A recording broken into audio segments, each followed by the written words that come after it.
Ladies and gentlemen, we now present George Edwards in Dr. Jekyll and Mr. Hyde.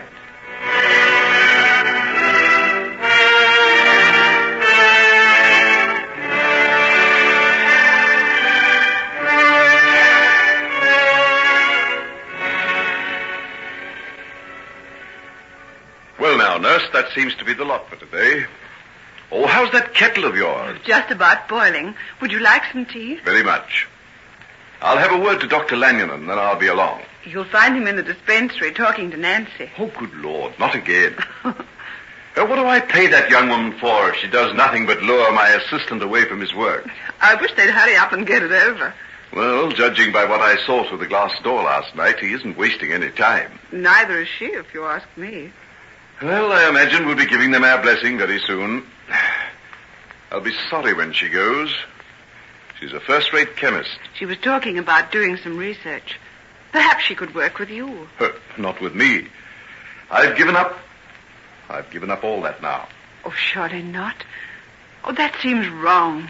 You were doing such valuable work. Enough to prove to me, Peter, my dear, that insufficient knowledge is an extremely dangerous thing. Oh, but you mustn't.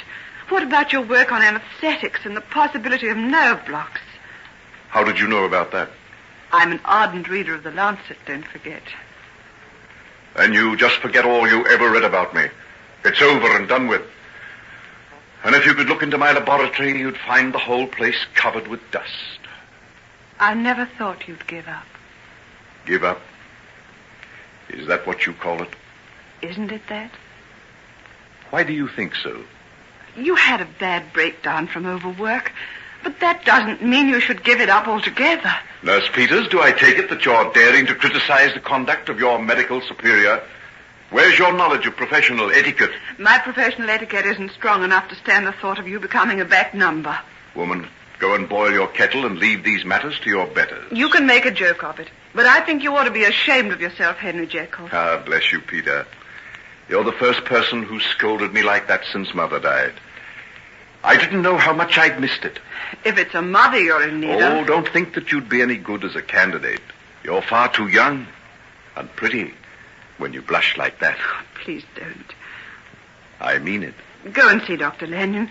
You're wasting time again. Well, I won't come back if you don't give me toasted crumpets with my tea. You've been looking in my cupboard.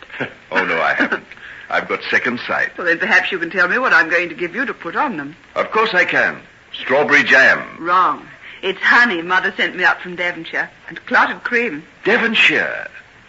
Oh, perhaps I can call and see her when I'm down there. Are you going to Devonshire?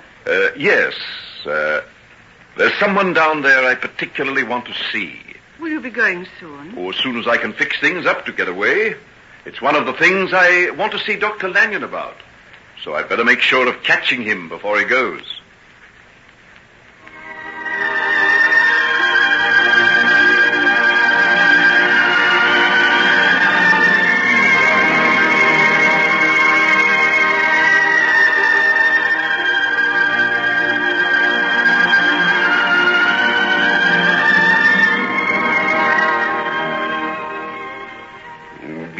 Stranger down this way, sir? Well, not really. I've been down here once or twice before. Can't say as I recall your face. Strange. There ain't many as comes this way that old Jeremy can't remember. You don't get many visitors, I suppose. Just now and again, sir. Now and again. Out of the way we be, but none the worse for that. Indeed you're not. This is a very pretty little village you've got. Aye, snug it be, tucked in at the back of them hills. I ought to see them come autumn time, when they have us out. A rare sight they be, and no mistake. Stopping long in these parts? No, not long. I've just come down on business, as a matter of fact. I wonder, can you tell me if any of the Trelawney family are still in the old house? Trelawney? Aye, that they be. There's old Samuel and his daughter, the same as they always was. It's not likely that they'd ever be leaving the place. And young Sam? Aye, Sammy went to South Africa, a year or so gone. Naught's been heard of him, as far as anybody knows. He didn't get married then?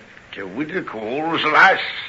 Nay, that was called off long afore he went. She were fit for nothing since that accident she had. And what became of her? Well, when her mother died, she were took in by her auntie down at Grogley Halt. Been there this 2 years or more. And Hester and the old man Trelor are still at the farm? I wonder, would he see me if I called? He might. Then he might take a fit into his head and set the dogs on you. Old Samuel's got mortal bitter since young Sammy went away. Oh, they do say it was partly his own doing. Oh, well, I think I'll take a chance about the dogs. Good day to you. Good day, sir. Now, what might a young swell like that be doing in these parts? Sticking his nose into other folks' business.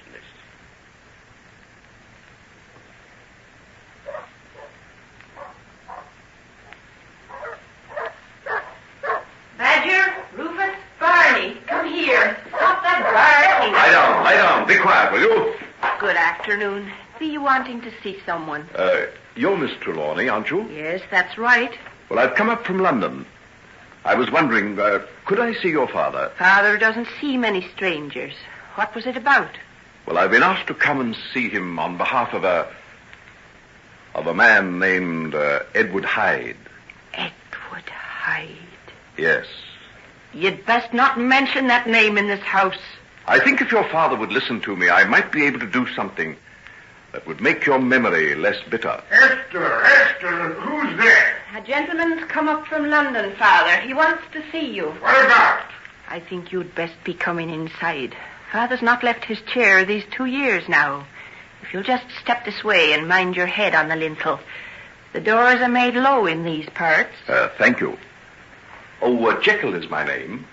Dr. Henry Jekyll. What are you talking about, Esther? Who is this stranger? What does he want? I'm bringing him in now, if you'll only have patience. Through this door on your left, Doctor. This is Dr. Jekyll, Father. He's got something he wants to talk to you about. Well, if it's about selling the place, he might as well save himself his breath. There's been 9 generations that Trelawney is living here, and I'll not be the one to let it pass into other hands. It's all right, Mr. Trelawney. I haven't come to try and get your farm away from you. Well, what have you come for, then? What's brought you all the way from London? I've come at the request of a man I happen to know. He asked me to come down here to try and make amends for an injury he once did you. A man did me an injury? Oh, there's only one man that I know of who ever did that. I haven't any doubt that we're thinking of one and the same person. I'm referring to Edward Hyde. Did you say he was a friend of yours? If that's so, you can get out of this house. No man who has anything to do with him can ever stay here. Father, calm yourself. You'll be getting bad again if you get so worked up. And then what does he mean, coming here talking about Edward Hyde?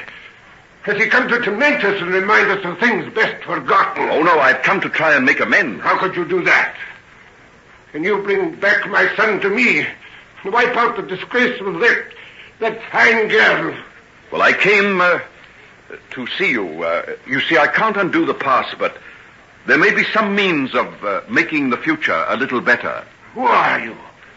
What have you to do with such a man as Hyde? Well, I can't tell you that, but let me say that I'm, in a way, his executor. Executor? Then he's dead. Oh, no, not dead, but gone away. I know. He's disappeared to save himself from the gallows. If ever a man was ripe for the hangman's Father, try to keep calm. How can I keep calm when I think of that man? I've never ceased to regret that I didn't choke him with these 2 hands, the way I wanted to when I first set eyes on him. Dr. Jekyll, I really think you'd better be going. Father's not well enough to stand excitement. Then can I have a talk to you? Some other time, maybe. I'll have to see to Father now. He's looking very bad. Well, I'm a doctor, don't forget. Now, let me feel his pulse. I promise not to upset him anymore. Very well. But for mercy's sake, don't talk about that man. I won't. Now, Mr. Trelawney, just lie quiet and let me see how that heart of yours is behaving. That's better. That's right. Now, just let your wrist relax.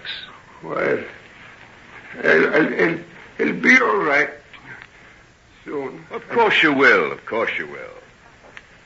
Well, I'll go now, and I'll not trouble you any more.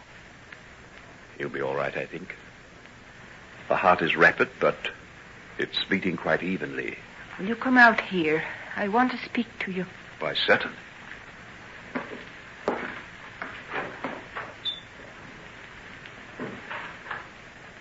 Where did you get that ring you're wearing?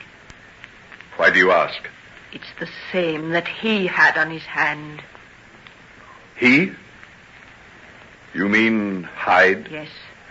I'll never forget it. He had it on the night he came and told us about my brother Sam. I remember the way the light shone on it. You're quite right. It is his. He gave it to me as a memento. Memento? Of him? All we've been trying to do is forget him. Well, Miss Trelawney, if you'll only hear what I've come to tell you, I think you'll be able to forget him much easier. All right. I'll come and see you then. Where will you be? I've taken a room in the little inn in the village. Could you come down there?